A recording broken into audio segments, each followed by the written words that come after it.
week 17 or whatever this is at this point, because this microphone is starting to piss me off. Anyway, I haven't done one of these, I think, for about 2 months. I think the last one I did, I sent it to Daniel, so he should have probably put that out in the last week. I recorded that one all the way back just after Thanksgiving, because I think I talked a little bit about my family get-together then. I've since had more family get-togethers. I've since had, like I said, it's been a couple months, so I don't really know exactly what all I'm going to talk about on this. I kind of just got out of the habit, partly because I'm lazy. Well, not partly. That's almost full what it is. Just I'm lazy, and then because people were traveling around, I didn't really. I could be like, oh no, Daniel's going to be moved around, so he doesn't want to have to bother with this. So, and again, that's just a way to justify my laziness. But if you have listened before, and I appreciate you still listening, hopefully I haven't lost everybody who was before, because thinking about it more, and that was also part of what made me not want to do it again, was I was like, oh, well, I've already skipped for 3 weeks, so nobody cares, but fuck it, doesn't really matter. That's kind of been the whole point of this podcast, was me just talking, so it doesn't really matter. But this is, well, it's still called the Tim's 2 Cents podcast. I still haven't come up with a better name than that. Regardless of what microphone I use, it's still going to have a stupid name. But yeah, Christmas has passed, New Year's has passed. I haven't really been paying attention to most of that. I mean, both Christmas and New Year's, or Christmas Eve and then New Year's Eve, I spent at somebody else's house. I've been doing like house sitting stuff. So both of those times, I didn't go out. I haven't really been out or whatever however you want to take that for, again, probably as long as I've done this podcast, or probably since I've done this. I thought, like, I wish I could say that that's because I've just been writing all the time, but I'm probably even writing less. So that's definitely a positive. So I don't know, half the reason I'm doing this podcast is the idea that maybe it'll help me kind of get back into the rhythm of working consistently for the day, like, I don't know, like 6 to 8 hours a day, then also doing a podcast and writing, because now I'm not working as much, but then I'm also not doing anything else because I go, I can watch another TV show. I've done everything that I said is bad and everything that I've said that is a way to distract yourself from doing things. And I can tell you now from experience, not that I haven't had this before, that it does do that. And it's very easy to then just waste several weeks, going on months, of kind of just subpar output for a lot of different things. So yeah, if you're new to this if you're new to this podcast, if you've jumped on now, again, I'm going to force myself to be consistent with it again. So I guess strap in. You have a new podcast to listen to every week. But probably if you've heard about this, you've come to it through one of our other podcasts. That's been a little bit up in the air too, as of right now, but I did the You, Me, and BTC podcast, and still do the You, Me, and BTC podcast with Daniel for about 4 years now. And then we do generally do that on Thursday nights. We have been trying out a Twitch stream, trying to see if we can do something different. Because part of the reasons I started doing this podcast was I wanted something else to be able to talk about besides just Bitcoin or whatever new government program there was. Because we could do that forever, and we could always just complain about the new government program, but it doesn't matter. Nobody's going to change their mind because we go, yeah, we don't really need that, because nobody ever does that. Nobody ever actually wants to do something to help. It's generally just whatever they like.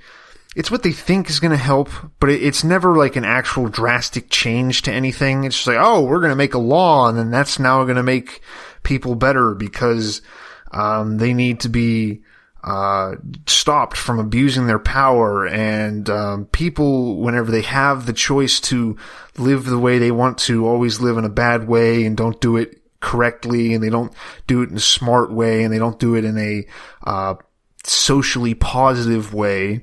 And then you're like, well, maybe we should try to make stigma over hitting kids or screaming at kids or otherwise abusing your own children. I mean, not say anything about other people's children, but even just like respecting your own children. Everyone's like, well, then how am I supposed to get them to listen to me? I don't understand what you want me to do. How am I supposed to make them do what I want if I'm not allowed to smack my kid in the face or scream at him? But nobody wants to do that. Nobody wants to talk about the possibility that quite a few of our issues in the world, especially now, come from kind of just growing up with a very defined power hierarchy that is completely based off of, hey, I'm bigger than you and I fucked you into being, so that means I get to do whatever I want to you, to a certain extent. I'm not going to, there is a difference between like legitimately beating your child, and spanking them. I think neither one of them really have that much of a use, and neither one of them are, they're just, I mean, beating your child is like morally reprehensible. Spanking is just lazy. Spanking is just like, you could just talk to you don't want to spend the time to talk to your kid. You don't want to spend the months that it would take to actually develop a relationship with your child where they can trust you, which is stupid because you should be able to do that from a young age. Kids believe anything you tell them. So as long as you're not a retard whenever you're raising your kid, and as long as your kid's not a retard, there is a little bit of a difference there. But as long as you're able to do that, it's like, as long as you can be an actual adult and think and live your life without constantly just giving into your emotions, it shouldn't be that hard to at least raise your child without screaming at it or hitting it. But again, that's me. I don't have a kid. So people would probably just say I'm stupid and I'm talking out of my ass. But I feel like it's kind of more out of a laziness than it is any kind of like, well, kids need to be hit so they know how to respect their elders. And it's like, well, I don't know. That doesn't really make sense, but I guess there are things in life that don't really make sense. So whatever. But yeah, I don't know. As far as talking about what I did, not that much. Like I said before, I've wasted a lot of time. The holidays kind of just went by and I was like, oh, okay. Like I said, I didn't really go out and do anything. So I didn't mark the occasion with any real celebrations. It was pretty much just life as usual. Well, no, I mean, I forget when I think it was the day before New Year's Eve. I used to go to school, and again, anybody listening to this probably doesn't know, but I went to school mostly like the tail end of elementary and then middle school. I've said before, I went to like a small, Christian school. So everything was pretty much connected, but I think he was there for the tail end of my elementary, but, so he's part of a band now. I don't even know why this story really isn't interesting, other than just, it's weird seeing somebody again. He's part of Code Orange, if anybody knows that, if anybody listens to like hardcore, punk, or like, I don't know exactly what genres they're going into, maybe like slam metal or something like that. But the entire time, the only reason I bring that up was the entire time when I saw him, because I walked into a gas station, what I thought was going to be a gas station, but apparently built right next to the gas station and using the same entrance. So you walk in a door and there's gas pumps and everything out, and you can either go to the left in the gas station or the right. So I went in the right and walked into like just a ghetto chicken shop, which was very good. Besides their chicken, I think it's called Quicket Chicken. So if you're in Pittsburgh, it's on the north side. Go over, do that. I don't know why you're listening to this if you're in Pittsburgh and you haven't already given me money, but whatever. But yeah, Quicket Chicken. So I went in there. It was, buddy, he left around middle school. He went to some art school, I believe, and that's where I think he met his, the bandmates from Code Orange. They started out as Code Orange kids. But I saw him there. He was getting food and he went to walk out, and I was like, why does this guy have blue hair? And I was like, oh, that's him. And so I said hi. I hugged him for some reason because I didn't know what else to do. I was just like, I did one of those handshake pull into a bro hug thing, and then felt stupid for that. But then we talked for like 2 minutes because the whole entire time I was there, I was like, don't mention anything, but because I didn't want to be like oh, you knew me when you were younger. That's so cool that now you're in a band. That's crazy. But like, I don't know. I just felt kind of like cringy if I did that. So I just was just like, oh, so, how's it going? Which is fine because it worked out because it was over the holidays. I'm sure he was back in town. I think he lives in Pittsburgh. I'm not really sure. But if anything, he was probably just back in town for the celebration of New Year's. So, I mean, we kind of just talked for like 2 minutes. Then he just left. He was like, yeah, this is the chicken spot. And that's about all that went. I don't really know if I don't know if I was any less annoying than somebody who was like, oh my God, you're in the band. Wow, wow, wow, wow. But, I don't know. I felt better about myself. I mostly just didn't want to go all out and start fanboying. But, that was the only real notable thing between Christmas and New Year's and any of that time. Since then, I mean, it's Sunday today. It's actually the 20th of January, and Pittsburgh just got shit on with a bunch of snow and ice.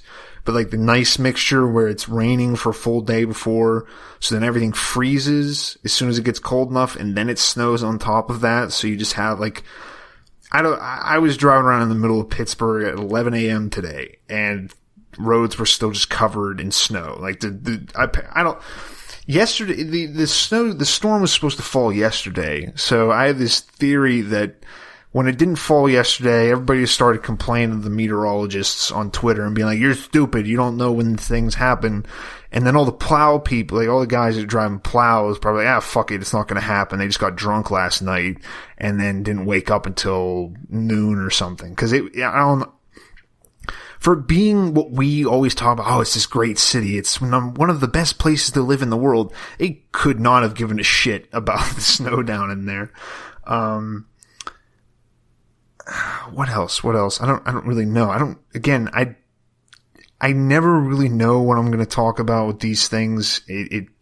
Because I end up just harping on one idea if I start to write out notes, and they're not different enough to really make a difference. But now this is when I start to run into a problem. I don't know. I think I was trying to connect something with the last episode I did because I was talking about hunting. If anything, it's actually finally gotten cold. I think it never really got below the 20s whenever I was going hunting, but I was also then sitting out in it for about 6 hours. This is at least a little bit nicer. At least I'm walking around some. I try to do some kind of advice in this, and I don't really feel like I'm in any kind of position to give advice about stuff, but I'll still try to do it eventually. I don't know. I guess I was talking before about people just kind of wanting to complain about stuff. And whenever it's not complaining about stuff, then they're kind of fawning over someone that maybe this had something to do with why I brought up the guy from the band. But it's like people want to complain and just kind of hate on anybody they don't know.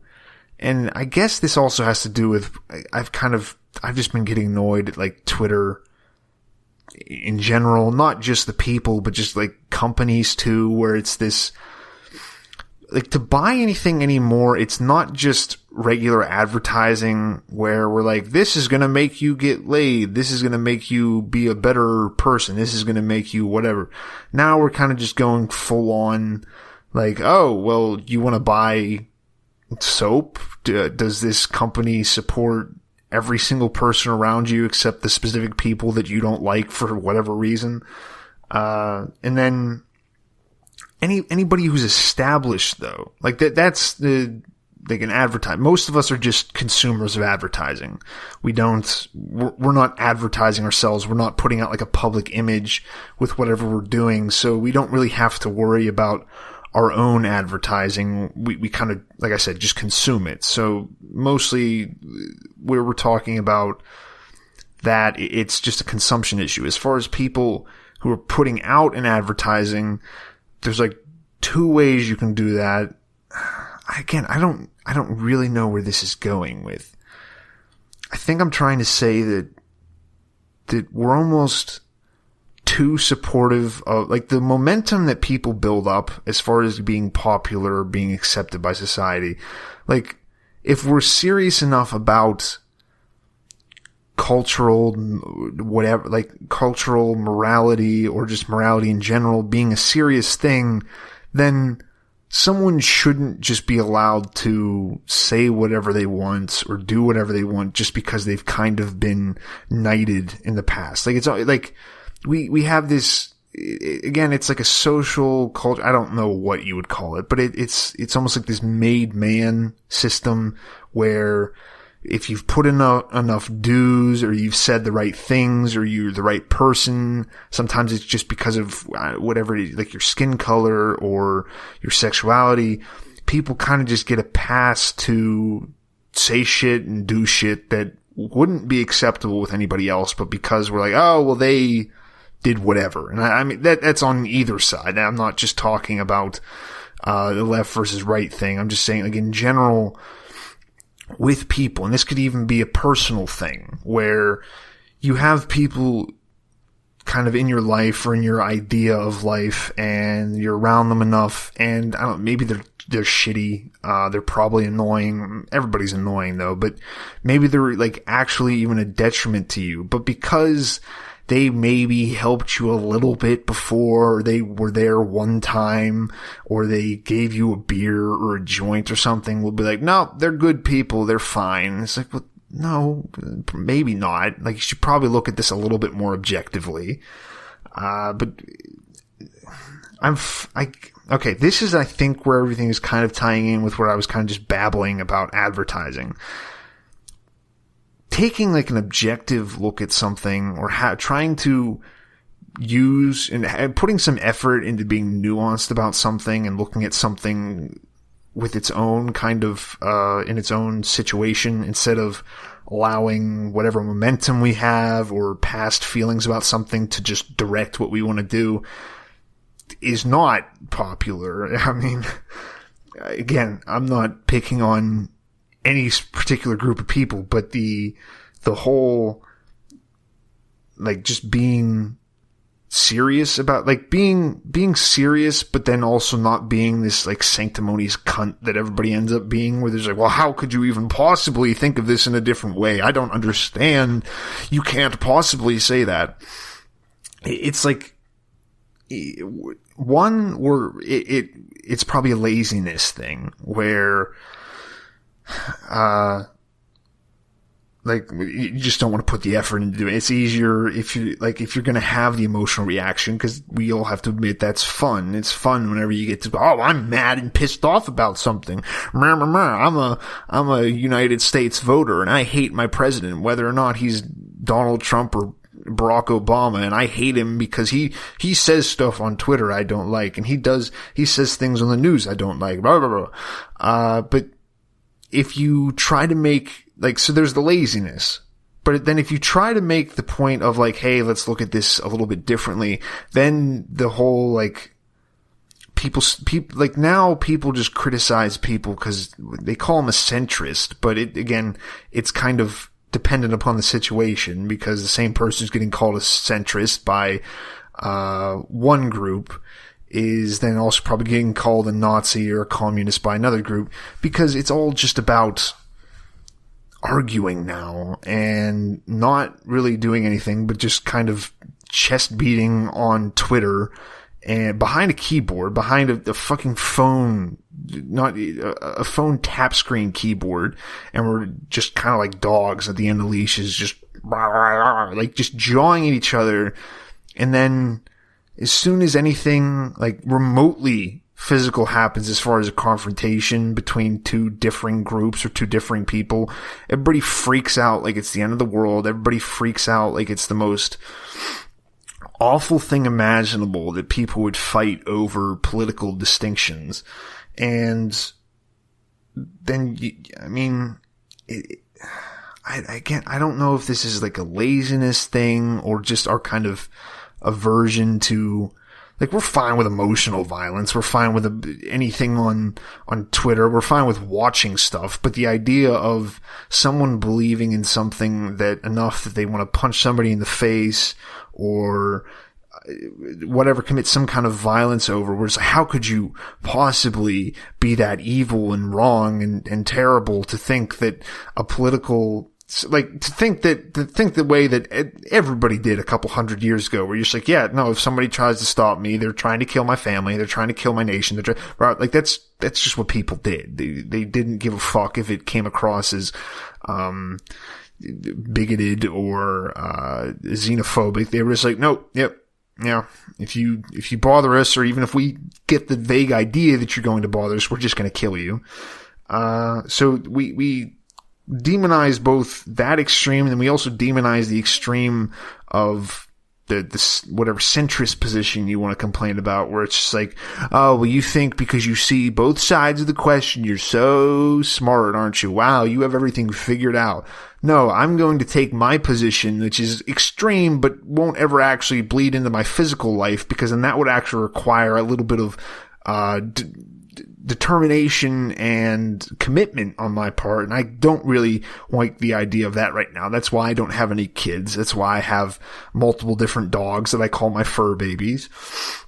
And I don't like the idea of actually having to pin down what I'm saying, so I'm just going to call people names and then complain about them on Twitter and threaten violence on Twitter, and then not just threaten violence on Twitter, but also maybe publish a person's whereabouts and what school they go to and whatever, because, you know, like, mob violence and mob mentality is just the greatest way to live. It's, as far as intelligence, mobs are always at the top end of that, as anybody will ever tell you.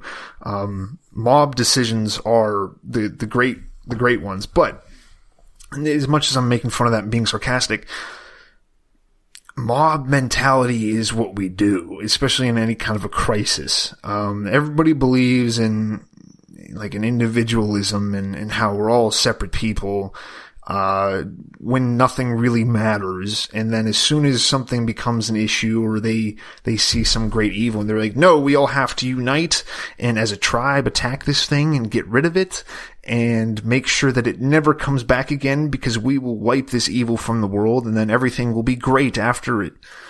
So I guess more what I'm trying to say is I don't understand where the fuck anybody is coming from anymore.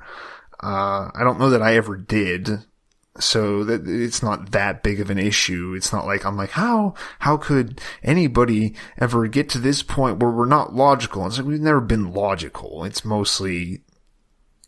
is a lot of just emotions as far as what decisions get made and how we've made decisions in the past. But it seems like we're being a little bit more honest now with how we're just like, nope, we're burying our heads in the sand. Fuck you. I'm not going to listen to anything. I have all of this technology so that I can more easily communicate with people that maybe I'm not sure about, and communicate with people that I think might pose a threat to me in person, but I have this new technology which lets me contact very openly and very freely, very closely with somebody I'm afraid of. But, you know, I'm not going to do that. I'm just going to block them on Twitter, because, you know, the worst possible thing that can happen in the world is you get called name, and then people start to comment on things and say how dumb you are. I mean, I don't know. It seems like it's kind of overdone at this point to be like, everybody's lost their fucking minds. But it's like everybody's saying that. Like, everybody has this idea of everybody else is crazy. What's going on? And there's something to that where that then just makes everybody crazy. Like, if you are going through your life and every single person around you is acting strangely, whether you act strangely because you're trying to fit in with them, or if you act strangely because in a reaction to them, everybody's starting to act crazy, then that kind of just pushes the cycle even further, because then you start to act like that, you cause somebody else to act like that. and everybody has that kind of, the other side is ludicrous, and they're all foaming at the mouth wanting to kill people. And everybody has this idea of, I'm the underdog. Like, if you talk to a left-wing person, you talk to a right-wing person, you talk to a Christian, you talk to a Muslim, you talk to an atheist, you talk to a gay, you talk to a there has to be some kind of a slur for heterosex, just like a normie. I don't know if that, or a hetero. Everybody's like, yep, everybody's out to get me. The government's full of my enemies. You talk to a Republican, they're like, yep, everybody's trying to stop Trump, and then everybody's Trump's being dragged down by the swamp in Washington. And then you talk to a left person, they're like, well, every single person in the government is a conservative idiot, and they're trying to take away the rights of everybody besides white men over the age of 30. And then, like, every single person has this stupid little underdog story, because every single movie we watch, every single stupid hero movie is this, it's the rebellion, and the rebels are succeeding, and they against incredible odds, they live virtuously, and they fight the good fight, and then they celebrate afterwards because evil will not ever prevail. And it's like, well, I mean, some degree of evil has been prevailing for the past, I don't know, however many thousand years you want to count back, where maybe the people who ruled the world weren't being the most morally just in how they did things, weren't being as sensitive as they could to everybody. So it's like, what are we fighting for? There's no underdog. There's no, like, the underdog is just like, if anybody, it's just the third world. Like, there's no underdog in America. Because, well, no, there is an underdog, but it's just all of us. Like, the idea of, I feel like that's almost part of the whole system that we have, is that everybody gets to feel like they're the virtuous underdog who's fighting against the tide of evil that's going to flow in and wash the country away. Everybody gets to have that dumb little thing because we're all the underdog, because the government doesn't give a fuck about what we think. They're just like, yep, give us our taxes, and then we'll decide some things that don't really matter, and you can have some of your money back. But again, I was talking about before, where he wants to complain about how people act, but yet we don't want to go, hey, maybe we shouldn't beat the shit out of our kids or scream at them or somehow emotionally traumatize them just to get our way. Everybody complains about the government doing things. Everybody complains about the military doing things. Everybody complains about Planned Parenthood getting funding. Everybody complains about churches being tax-free. Well, maybe let's get rid of taxes then. Maybe. It's just like, you're going to complain about how the money is spent. The only thing we can all agree on is that it's not being spent the way we want it. So let's fucking get rid of it. Why? What was it like? People are going to die. Regardless. I'm not saying that in like a threatening way, but like, people, that life isn't going to be great. Life is never going to be great, because no matter how good things get, our brains are always going to catch up and be like, well, they could be better. That's just the way things are going to be. No matter how open we become, no matter how accepting of a society we become, we're always going to think of something more, because that's just how we are. That's why we got to here now. We always, like, we're never satisfied with something. If we were, we would have died a long time ago, and the humans would not be around anymore. So, I don't know. And I understand the idea of like, well, if you take taxes away, everything's going to fall apart, and the people who are dependent on the system are going to die. Yeah, no, I get that. And I get that it's not just a simple, but it is simple almost. Like, just it wouldn't have to be everybody. Half the country just goes, nope, I'm not sending in my income taxes. The federal government's been shut down for 3 weeks. I don't feel like I've gotten my fair share of what I pay the government for. They'd have to do something. But then we're like, but I wouldn't be able to get back home in time to watch my Netflix shows that constantly you can wait and then watch Netflix shows later. I mean, maybe you'll go to prison, but most likely not if enough people do it. It's always going to be on there. That's what's so great about it. It's amazing. You can stream anytime you want. But I don't know. Like, I don't get, everybody wants a change for something, but then everyone's like, yeah, but if we change, I won't get to watch sports or shop. I don't understand. So, I don't know. I've already done a half hour on this. I meant to just do like 15 minutes. Like I said, I'll start doing this more consistently. I know this one was a little bit rough. I kind of had some issues putting together all of my thoughts, and you probably noticed that. But again, thanks for listening. If you did, follow me as always at BakersDozen93 on Twitter. Tweet me, let me know this sucked, and tell me a better name. Also, I'm looking for disciples, so if any of this resonated with you, please DM me something. I don't know, pledge your firstborn or your life or something like that. But, like, you're gonna find somebody to worship in your life anyway, so why not at least spend a couple of years doing that for me, and then you can move on. It doesn't matter, but yeah, anyway, thanks again for listening. I'll be back, and you may hate that, but I'm still here. Bye.